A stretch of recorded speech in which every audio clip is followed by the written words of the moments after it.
Go ahead and call this meeting to order and turn it over to Dr. Brown for superintendent comments. Thank you, Mr. Chairman. First off, I want to say it's always great to see so many parents and students in the audience and have a chance to recognize the hard work of our students and all the great work that they do along with our teachers and staff.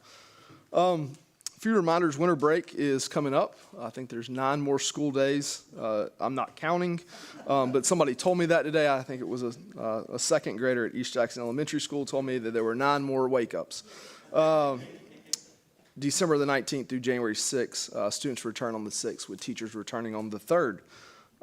Reminder, board, we need to elect a chairman and a vice chairman at our next meeting on Monday night. Also a reminder, Monday night's meeting will be held in the auditorium here at Empower. We have a large number of students that we're recognizing at that event.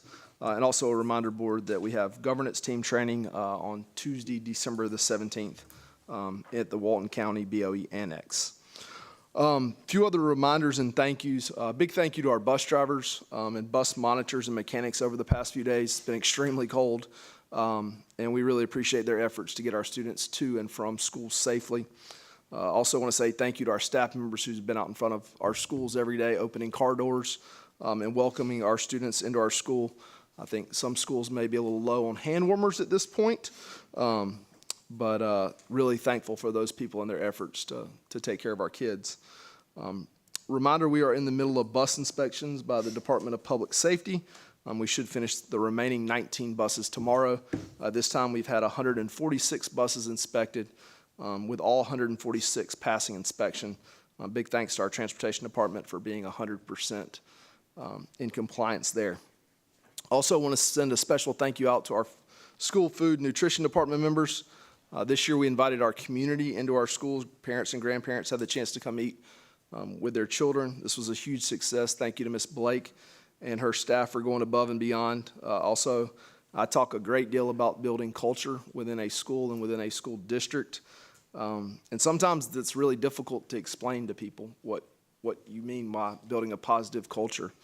But I watched a number of bus drivers who came in on that day and ate lunch with their students that ride their bus because their parents had to work that day. And I just think that was very telling. They weren't their personal kids, but they treated them as such and came and ate lunch with them. Another example is that we had a number of teachers during that week who covered other teachers' classrooms to allow them to go eat with their children. And that's the kind of thing that's what it means to be a team. So thank you to all those people. Also, as you could see when you were walking in, there's a construction fence out front. We've started construction on the new automotive lab. It's an exciting time for our students and our staff. Also, board, it is worth noting that I did sign off on the final payment for Heroes Elementary School earlier today. And so we'll get. Who were named district representatives for the Governor's Honors Program. The Governor's Honors Program is part of the Governor's Office of Student Achievement. It's a 4-week summer residential program for gifted and talented rising juniors and seniors, and will be held at Georgia Southern this summer. Instruction is significantly different than their high school setting and is designed to provide students with academic, cultural, and social enrichment, and works to develop the next generation of global thinkers, innovators, and leaders. Being nominated as a GHP candidate is a pretty daunting task. There's 250,000 eligible students in the state of Georgia at all schools. 3,400 are invited to continue at the next stage. And of those, 660 will be finalists for the summer. So it's obviously a very daunting task and a great honor to be represented at the state level. We have 9 of those students of our 32 here tonight.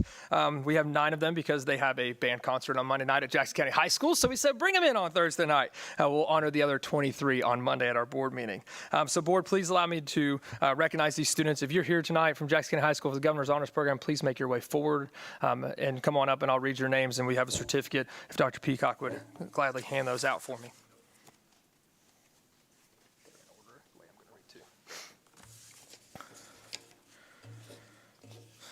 In computer science, we have Bartu Tunkton.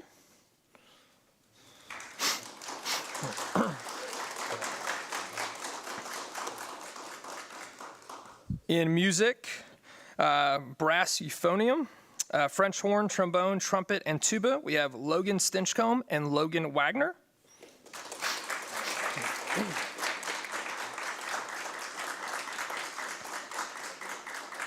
In music with percussion, we have Chloe Kubiak, who I believe is sick tonight. I just texted in sick. In music, woodwind, clarinet, flute, oboe, saxophone, we have Chloe Bryant. MacArthur Makavanga, right here. Carter Nave. Aubrey Saunders.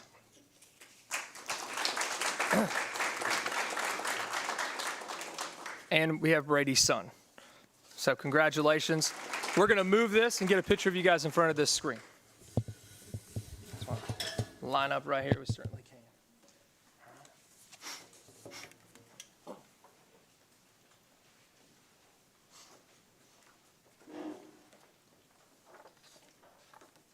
One, two, three. Give a round of applause one more time.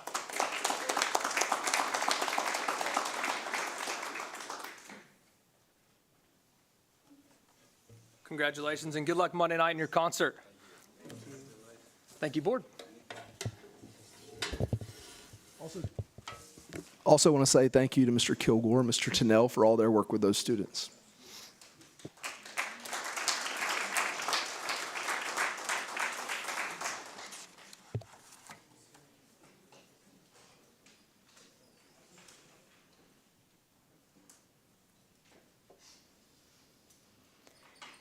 All right. Well, good evening, everyone. Good to see you all. A few exciting updates from teaching and learning.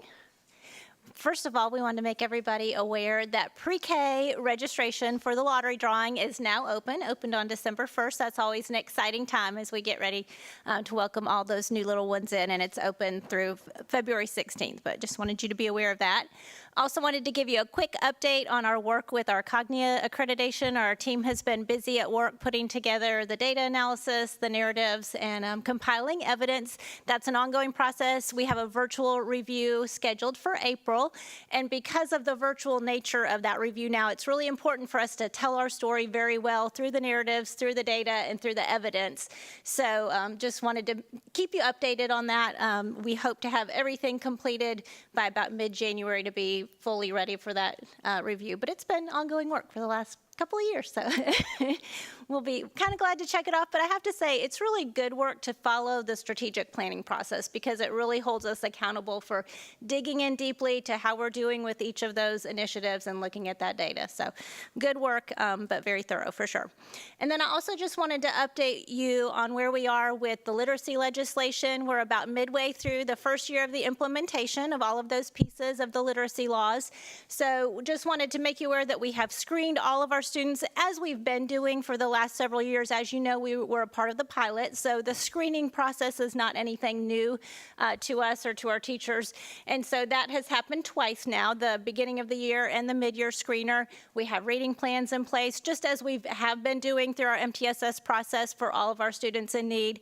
And our staff is about halfway through the professional learning, the Georgia Learns modules that the state requires this year. We're on track to meet that by summer of 2025 like we need to be. And honestly, I just want to really commend our leaders, our teachers. They've all taken such a positive approach to that. It's a lot of time to do those online modules, and our leaders have done a great job of facilitating monthly face-to-face collaboration in their faculty meetings around the topics each month that literacy PL addresses, and then really following up with the application in their kind of, informal walkthroughs in the classrooms. They've kind of said, okay, if this week we're focused, or this month we're focused on vocabulary, let's really be looking for that and affirming those practices. They've been doing a great job of kind of taking pictures or video and just sharing that back out to affirm the strong practices that we want to see. So I just really want to commend everybody for their hard work to press through all of those pieces.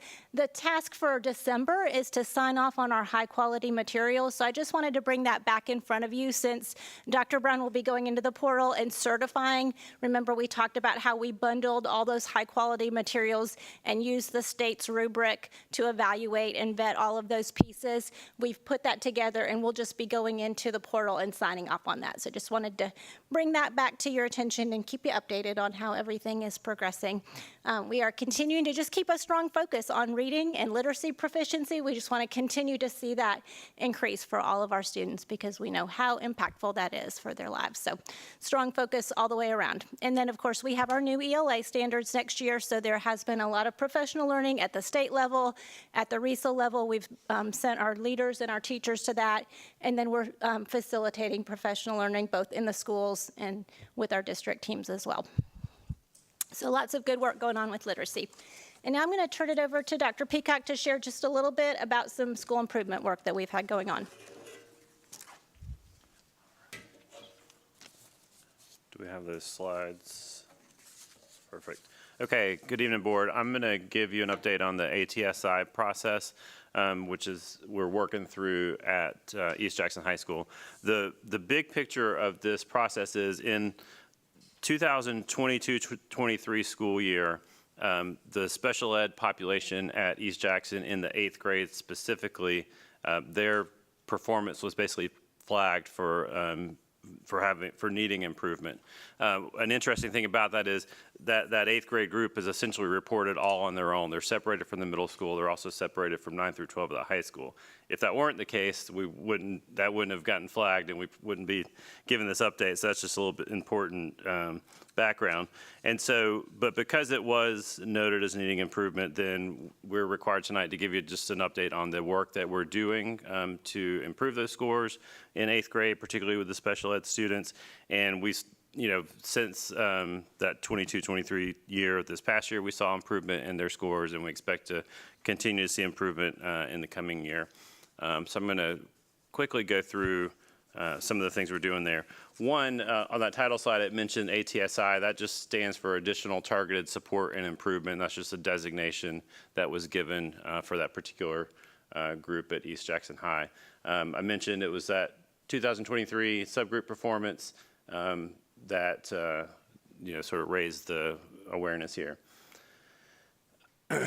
This details the plan of support that we have in place, and you can access these slides, but I'll just give you the overview is that our district teaching and learning team, myself, Tammy Simpson-Shirley is the special ed director, other folks in our T&L team work very closely with the leadership team there at East Jackson High, Dr. Stratemeyer, Ms. Wood, who's the teachers, then their practices are improving, which is exactly what we want to see. This one, that just shows some of the weekly performance data that we look at, and you see a trend going upward there. So we're just looking on a weekly basis at how they're performing in reading and math.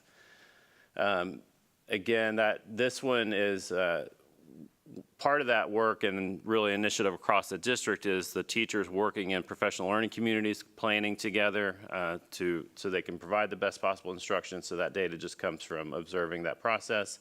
Another important thing is kids need to be in school so they can benefit from the great things teachers are doing. And so another focus we have is with attendance, and you can see we're not, we've got some work to do there with attendance, but we're trending in the right direction, and that's particularly with those students with disabilities and what their attendance rates there. And then this one, can be a little confusing. That's why I put those arrows on there. This shows for each content area the breakdown for those special ed students on the milestones, and it's those different performance levels. And the red, you want to see it be lower, right? And so that's what the arrows show, is that from 23 to 24, that it continue to hope to see improvements for those students. All right, thank you very much.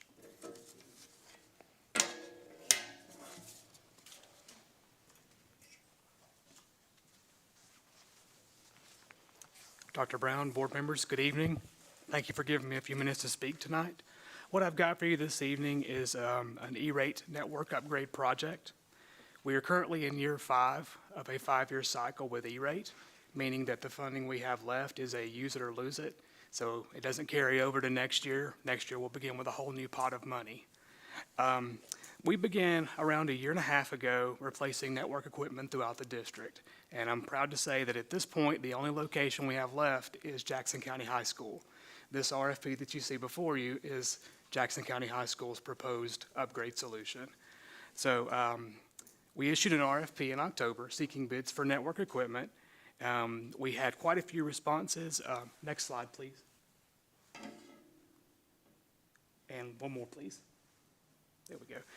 This is our bidding matrix, and as you can see, we had quite a few responses from vendors, everything from quite a range of prices to functionally equivalent but similar products proposed.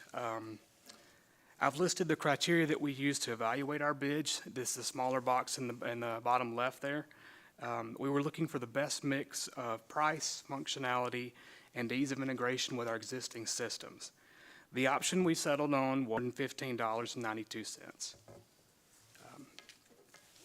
Are there any questions? Okay. Thank you for your time. I appreciate it.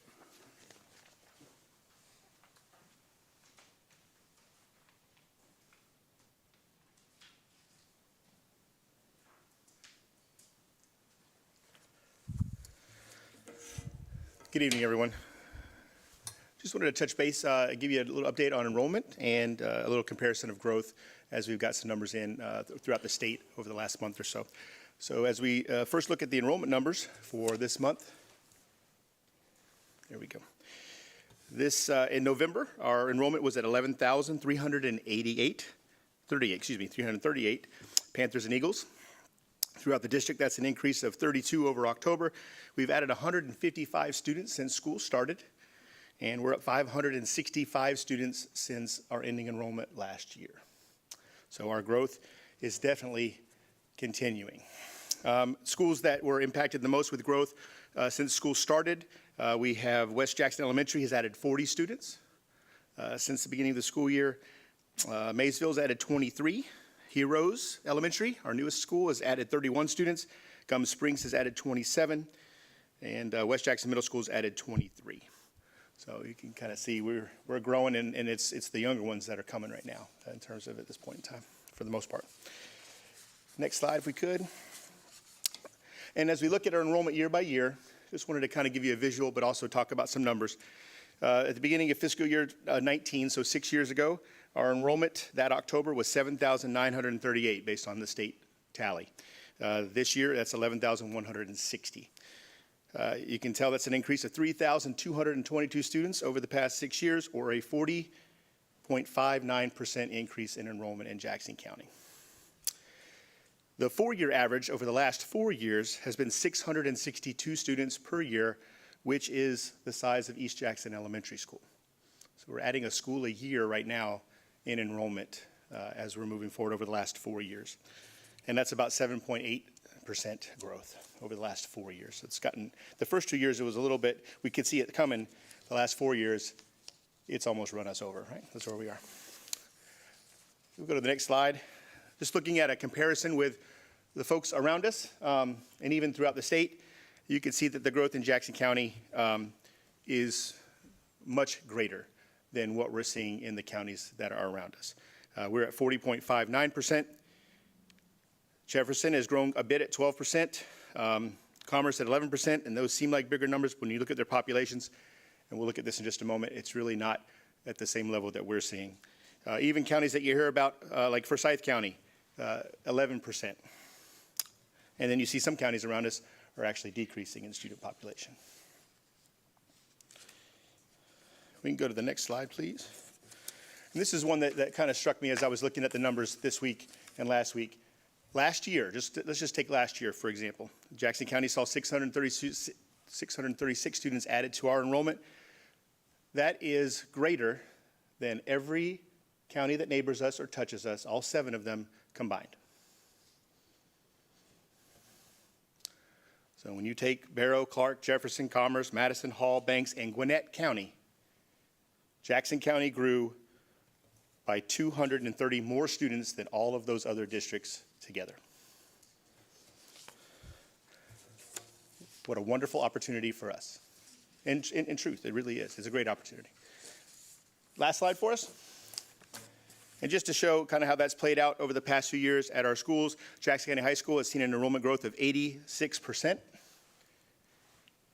East Jackson is growing as well, but not at the same rate, about 15%, 14 or so. Our middle schools, West Jackson and Legacy Knoll, thank you for your guidance and thoughtfulness in creating a new middle school there. It's grown 53% since 2019. You can see that the need for heroes is definitely there with that 64% growth in our elementary population on the west side. since 2019. And just to note, that drop at East Jackson, it was based on a decision we made a few years back, if you know, to rezone a little bit there and to move some students from east to south. And so that south number is probably a little higher than it would have been if we hadn't made that change, and the east number would not be a negative number. East hasn't dropped in students, we just moved a few students from east to south because of the space that south had. Do you have any questions about growth and enrollment? We see it every day, but sometimes seeing it in numbers, it brings it kind of to the forefront of our thoughts, right? And seeing it's a vivid understanding that we are truly growing at a rate that a lot of folks haven't seen around here and haven't seen in any part of our state in several decades, actually. But it's exciting. Yes, sir. Have you had any comparison with other systems that have been like this? I don't specifically think about the Yap about 10 years ago. How does that compare with you in that ballpark? Are we ahead? So in raw numbers, I would say we're behind that, but in percentages, we're probably in the ballpark. So Gwinnett was already pretty big when they blew up, right? They had schools on the west side of the county, you know. That'd be the other one I think that would be Yeah, Forsyth, up until about 5 years ago, I think they had some rapid growth. I don't know that it's been to the level, to the percentage growth that we're at right now. We're seeing something that's pretty remarkable overall. And I think the challenge for us, just speaking candidly, is when you're dividing it by 12 is much different than when you're dividing it by a large number of schools. And it's so condensed in the Houston and Brazelton area that it makes it challenging to manage, to try to keep up with. So, I can't say enough about the board's willingness to build Legacy Knoll and to build Heroes, because we would be in a mess right now had we not made those decisions. So, good job. Thank you.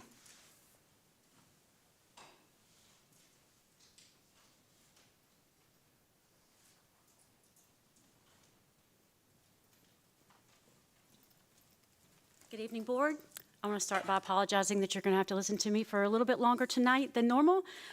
We have a lot of financial-related stuff that is coming up and happening, and Mr. Wester's conversation and presentation on enrollment growth is perfect information that helps support the bond and SPLOST referendum that we will be discussing later.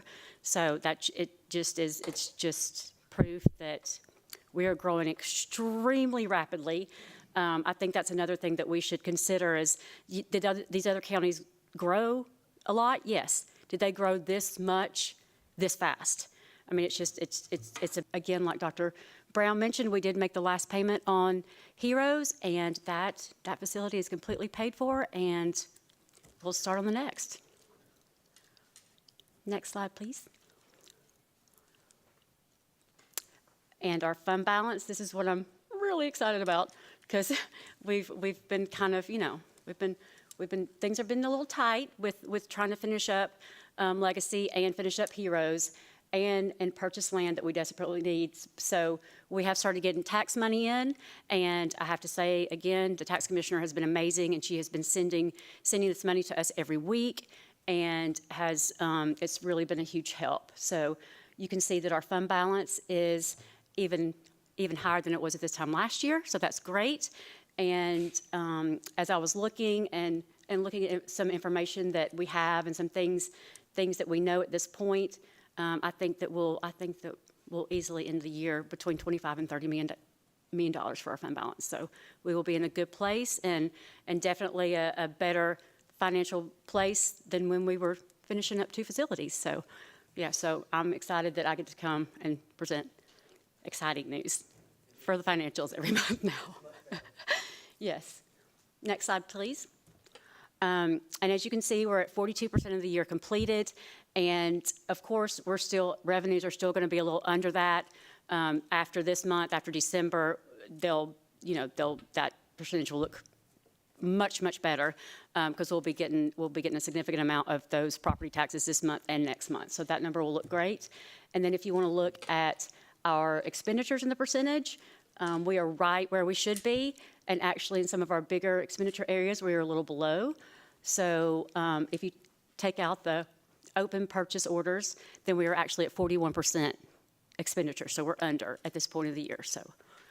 So everything's looking good, and that helps. Was signed by the governor this past legislative session, and it includes changes with the assessment notices, the appeal process, and actually it could change like the amount that property is assessed at and taxed on.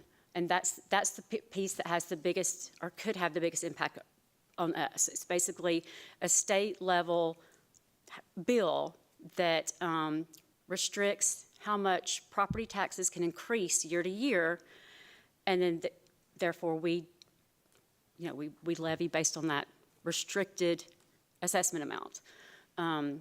And so basically it creates a situation where the state has a significant amount of control at the state level on what we need to do locally. But it was on the ballot in November, and of course it passed. The bill passed. I was actually a little shocked at the percentage it passed at, because it technically could be a tax savings for voters, but it passed it at almost 63%. But again, this was not county by county vote. This was statewide. So this statewide decision impacts us, Jackson County, locally, or could impact us. Next slide, please.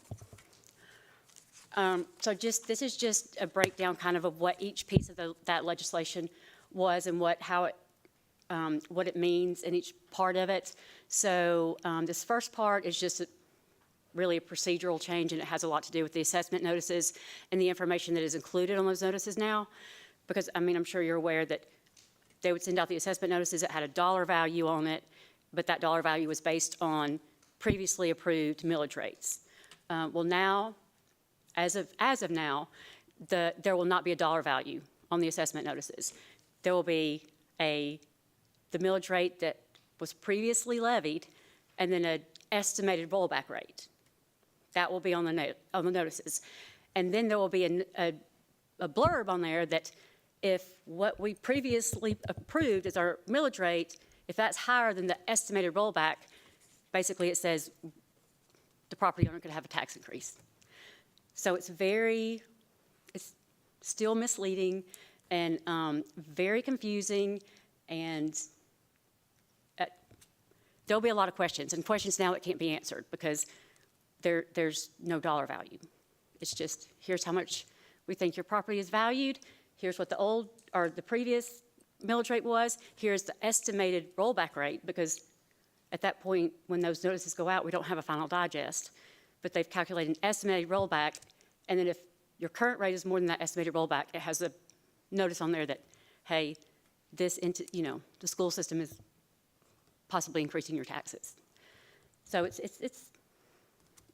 I'm not really sure what the benefit of it is, but that is the legislation, so that's the first part of it. If we can go to the next slide. This is the one that impacts us. This is the floating homestead exemption. And basically what this does is it limits how much a person's property value can go up year to year. But the state revenue commissioner is who determines the inflationary rate of what that increase can be. So there's no rate, a set rate that we can even look at and try to determine how that limit would impact us.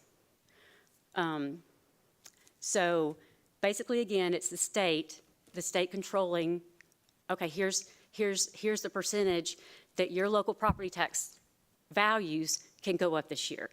And then the next year, it might be a combination of different rates. And the next year, it might be a combination of other rates. So again, it's limiting our control except for the millage rate. Like, if they're determining how much our property values can go up, then the only thing that we can control is the millage rate that is assessed to that property. So part of this is that we, as a school system, actually any taxing authority has the option to opt out of this bill. And the the benefit to local governments is that they can actually propose a sales tax that they can collect that will kind of offset this reduction in their revenue. We're not eligible for that. So we would lose that revenue. And then also, because it's considered, even though it was voted at the state level, it's considered a local exemption. So they would not take it off of our local fair share calculation for QBE. So it's a double hit. So we would still, our share of what we contribute to the state funding formula would still be based on the highest property values. And that exemption would not be excluded from that calculation. Next slide, please. And this is what I just mentioned, the ability for the county and cities to levy an additional sales tax that basically helps them lower property taxes, a credit towards their property tax, but basically that means that they can just levy a higher millage rate to recoup the money that they've lost from the lower values, and then say, oh, we're going to credit, but we're crediting this back from this local sales tax. We cannot do that. It's just, it's just a loss of revenue source for us. Next slide, please. And so this next list is basically just items to consider when we are thinking about this and we are determining how we're going to handle it, and the board is trying to determining what direction we're going to go with this, whether we're going to stay and we're going to opt in to this bill, or whether we're going to recommend opting out, and then you have to go through the process of public hearings and get a resolution to the State Revenue Commissioner by March 1st. So these again are just things, it's limiting our control locally of what we need to do and how we need to address things locally for our particular system and our growth. Like, I mean, this really limits our capability to properly address the growth if our second largest revenue source is being controlled at a different level.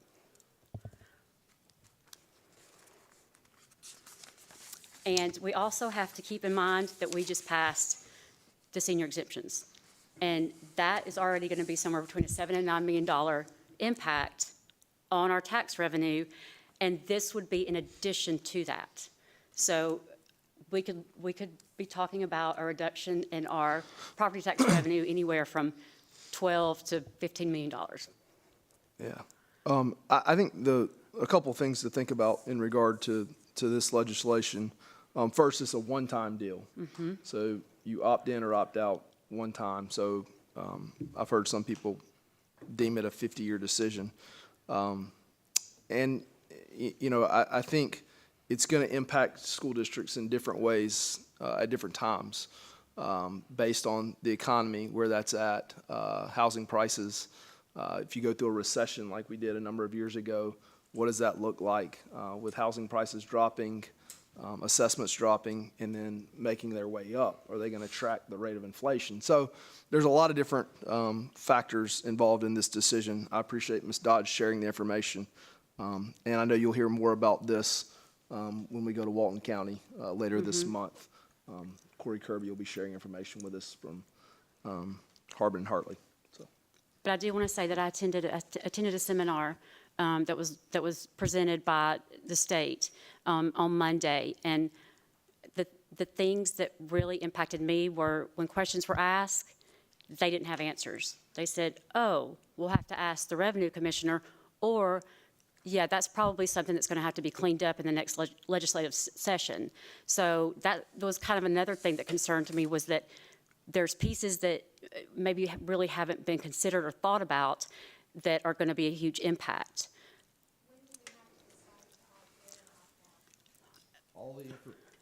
All the information has to be sent to the Secretary of State's office. The Revenue Commissioners. The Revenue Commissioner by March the 1st. So the runway on this decision is really tight.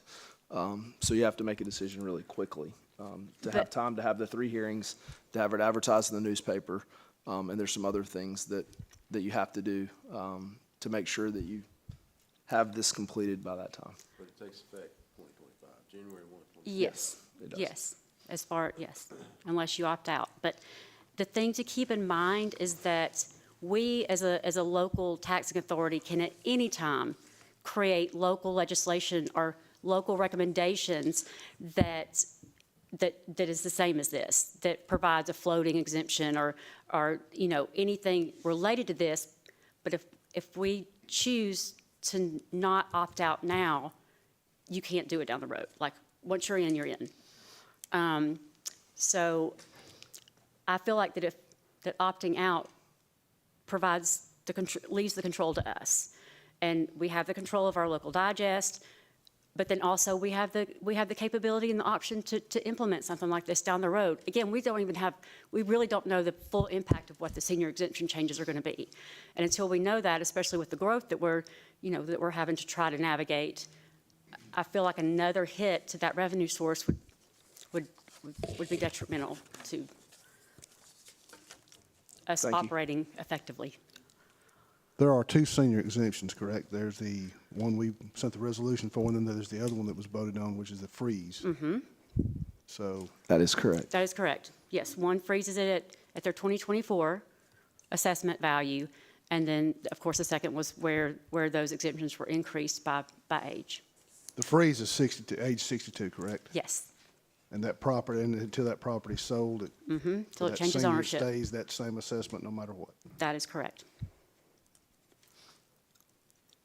Plus the increase of the exemption, and that, of course, that exemption is taken from the 40% assessed value, not the full fair market value of that property, but they'll take the 40% of the fair market value, then that exemption amount is deducted from that and their tax bill calculated. What would a senior need to do to participate if they wanted to? Apply at the tax commissioner's office. Just go fill out the form. Yes, they need to do it before April 1st of this year for it to be effective for this year for the 2025 tax bill.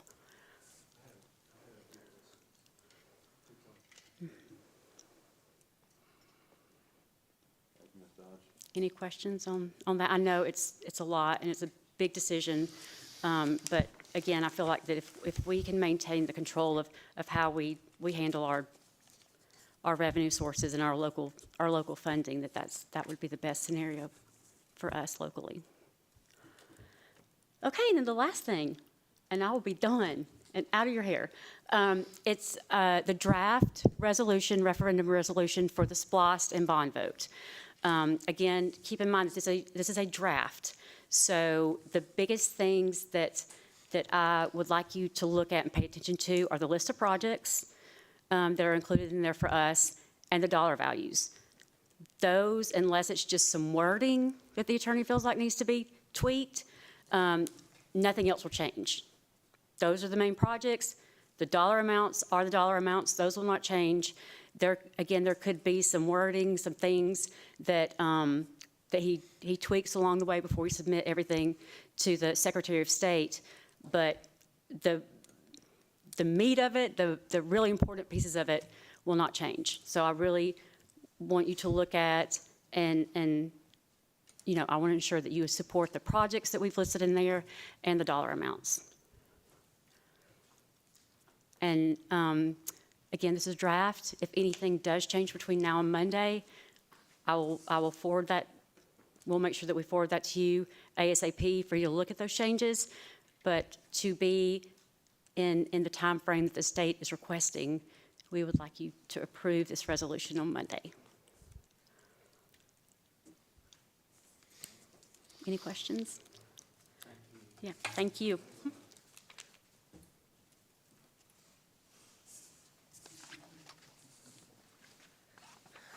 Last but not least, Operations Department. Board, just once again, we appreciate your support in things we do. We've got a lot going on. Extremely proud of our school nutrition staff. Holiday meals were a success for sure. It wasn't possible without the help of everyone from the county office staff to, I mean, you name it. Everybody pitched in. Just think it was a great success. A lot of stress on our cafeteria staffs. I'd be remiss if I didn't say, I was there early many mornings just checking on them and patting them on the back. That's about all I could do. I don't cook.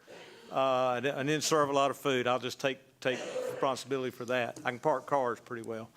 But, when you walk into a cafeteria staff and they're holding hands praying over the food early in the morning, it warms your leadership back there. It's just been very positive, and to see that and to, know our state inspections are going on and be able to talk with those guys, they're very pleased with what they see and see a lot of good things going on. So that's the 100% inspection rate's great with 19 to go, but to talk with Mr. Moats and his staff and those guys that come in, and for them to talk about the job we're doing is very positive. So you need to be familiar, proud of that.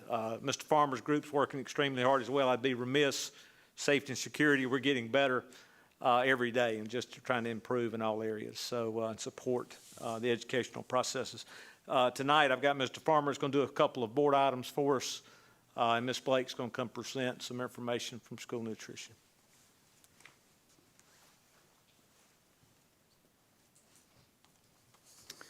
Dr. Brown, Board, I appreciate you allowing me the opportunity to present tonight. I do have 2 items for your consideration. The Board approved the construction manager at risk delivery method for the final rounds of interviews provided additional insights on topics such as pre-construction services, construction phasing, schedules, budgets, and each firm's unique strengths. Committee members had the opportunity to engage with the proposed project teams, ask questions, and gather further details specific to the new pre-K-12 project. Following the interviews, the committee finalized its evaluations, resulting in the recommendation of Carroll Daniel Construction as the construction manager at risk for the new pre-K-12 facility. Are there any questions? All right. Moving on to the second item, and I haven't used my full 2 minutes yet, so I told Mr. Schofield I'd have plenty of time to do this one. Just kind of want to talk to you a little bit and present for your approval and consideration audio enhancements.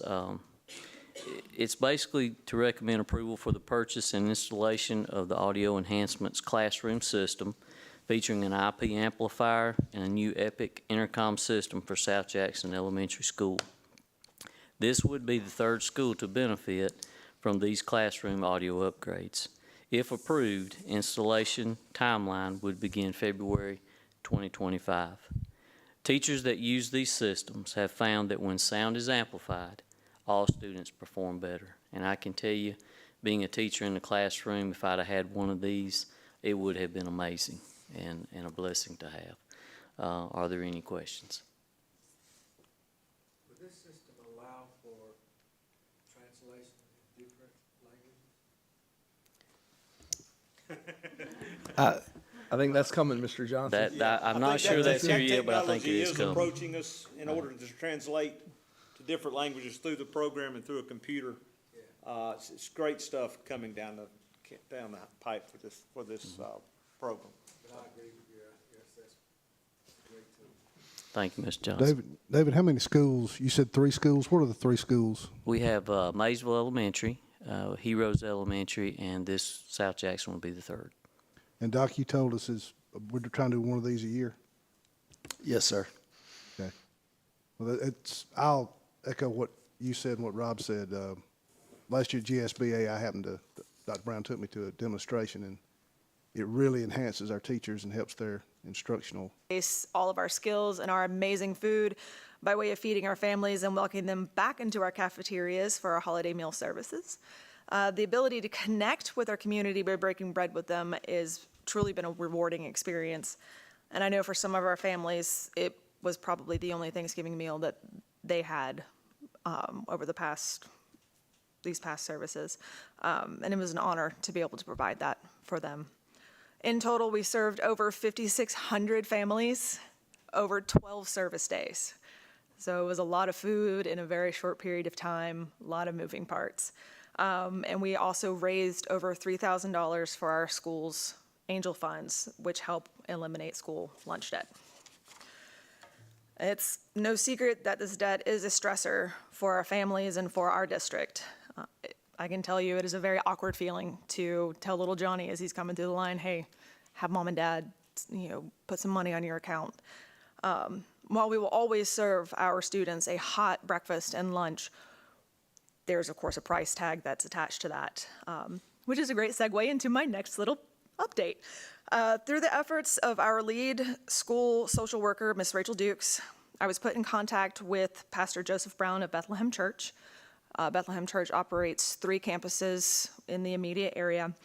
I met with them on Monday, December 2nd, and with Pastor Joseph Brown and Pastor Dustin for a recorded interview to show their congregation in the hopes that these videos would help provide more money-raising opportunities to help pay off our district's student lunch debt.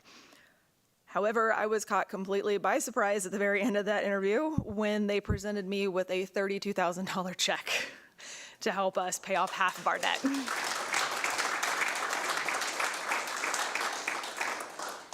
I'm not a crier, but I did tear up and had to keep my composure. It's a huge impact to help us make headway in our continued efforts to reduce this burden on our families. So far, we have cleared the accounts of 292 students, utilizing just over $14,000. The impact will help make our families a little less stressed, and this is what this season is all about. And I can't thank Rachel and I can't thank Bethlehem Church enough for those efforts. It truly is a blessing. Before I do the whole crying thing again, I would like to end my time by thanking everyone who did help out with the holiday meals. In addition to being able to serve our community, my staff was able to work alongside other central office employees and even a few board members. An opportunity that does not present itself very often for us. The partnership between all of our departments created the success that we had, and I'm extremely grateful.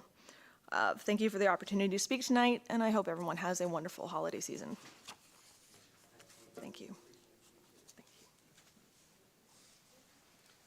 Any questions from the operations side? Super. Thank you all.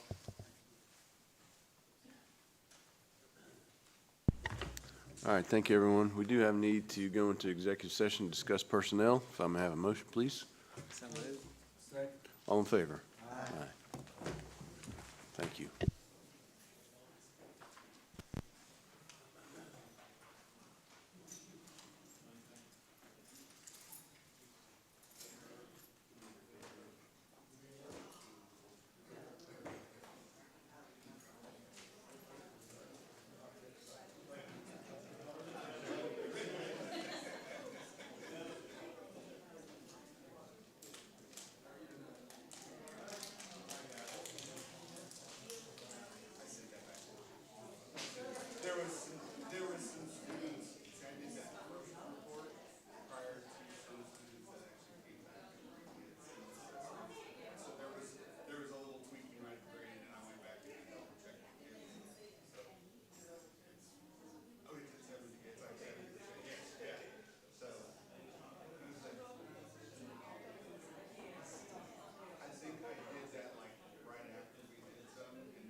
She might be going out the door right now.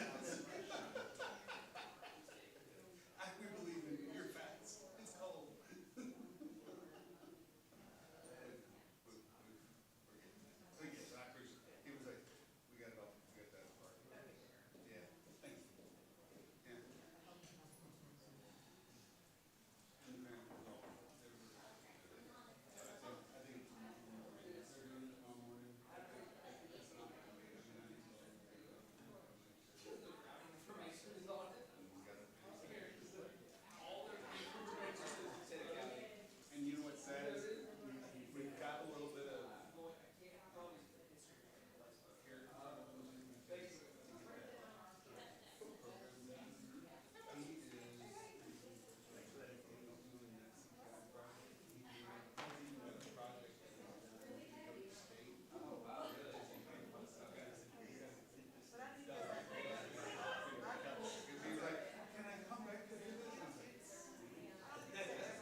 That's right here.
If I can have a motion to come back from executive session, please.